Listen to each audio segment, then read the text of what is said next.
मुसळधार पावसाचा शेती पिकांना मोठा फटका. 20,12,000 एकर क्षेत्रावरील पिकाचं नुकसान. कृषी मंत्र्यांची माहिती. राज्यात सध्या मुसळधार पावसानं धुमाकूळ घातल्या. अनेक भागात या पावसामुळे जनजीवन विस्कळीत झालेलं आहे. नदी नाल्यांना पूर आलेले आहेत. धरणांच्या पाणीसाठ्यात मोठ्या प्रमाणात वाढ झाली आहे.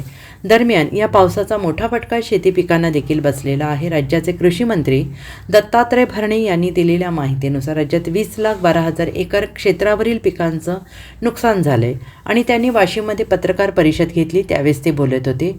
अतिवृष्टीमुळे राज्यातील 19 जिल्ह्यात 20,12,775 एकर जमीन क्षेत्रावरील सोयाबीन, मका, कापूस, ऊस, तूर, मूग यासह अन्य पिकांचं नुकसान झाल्याची माहिती कृषी मंत्री दत्तात्रय भरणे यांनी वाशिममध्ये पत्रकार परिषदेत बोलताना दिली. राज्यात सर्वाधिक 7,13,887 एकर क्षेत्राचं नुकसान नांदेड जिल्ह्यात झालेलं असून त्यापाठोपाठ वाशिम जिल्ह्यात 4,11,392 एकर क्षेत्रावर पिकाचं नुकसान झालेलं आहे. मात्र क्षेत्रफळाच्या दृष्टीने विचार केल्यास जिल्ह्यात सर्वाधिक नुकसान वाशिम जिल्ह्यात असल्याचे भरणे यांनी म्हटले. या नुकसानीचे पंचनामे सुरू असून अहवाल मिळाल्यानंतर तात्काळ शेतकऱ्यांना मदत दिली जाईल असं राज्य सरकार शेतकऱ्यांच्या पाठीशी असल्याचं भरणे यांनी म्हटलेलं आहे.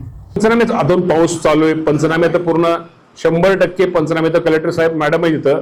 पंचनामे अजूनही पंचनामे चालू आहेत सगळे. ही मी म्हणले प्राथमिक अंदाज आहे. अजूनही याची संख्या वाढणार आहे आणि त्याचा फटका खूप मोठा फटका आपल्या वाशिम जिल्ह्याला बसलेला मी साधारणतः 793 गावापैकी आज तरी प्राथमिक 350 गावं म्हणजे जवळजवळ एवढी गावं आपली बाधित झालेली आहेत. त्यामुळे ते निश्चित प्रकारे अजूनही ज्याचं पंचनामे झाले नसतील त्या सर्वांचे नुकसान भरपाईचे पंचनामे केले जातील आणि जर कोणा केले नसतील तर तिथल्या स्थानिक नागरिकांनी तिथले तलाठी असतील, सर्कल असतील, तहसीलदार असतील यांच्याशी संपर्क साधावा. Bureau report SBN Marathi.